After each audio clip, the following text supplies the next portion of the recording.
Знаете ли, че първите 5 години от живота на вашето дете са решаващи за неговото развитие? През този период мозъкът се развива най-динамично, по-бързо от всякога и всички действия, които предприемаме, имат значение. Здравейте!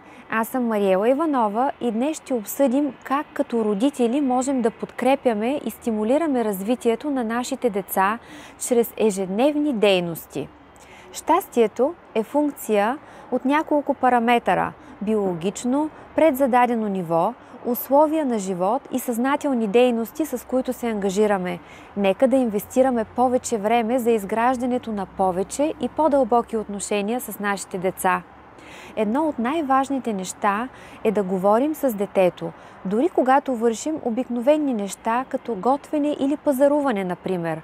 Описвайте какво правите, обяснявайте и задавайте въпроси. Така стимулирате когнитивните умения на детето и разширявате неговият речников запас.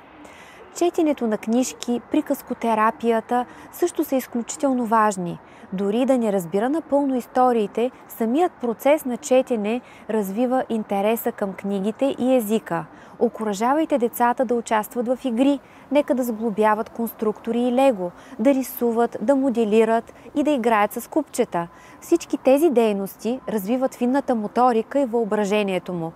Важно е да създаваме позитивна и спокойна среда, в която детето да се чувства сигурно и обичано. Всеки ден е нова възможност за учене и вие сте основният фактор за развитието на бъдещето на вашето дете. Нека да бъдем активни родители и да помогнем на децата да се развиват по най-добрият начин. Малките стъпки, които правим днес, са основата за тяхното утре. Ако темата за ранното детско развитие ви е важна, последвайте ме в социалните мрежи за още полезни съвети и съдържание. И ако вярвате, че трябва да се борим за по-доброто бъдеще на нашите деца, може да ме подкрепите на 27 октомври с бюлетина номер 26 и преференция 107. Благодаря ви за доверието и подкрепата. Купуването и продаването на гласове е престъпление.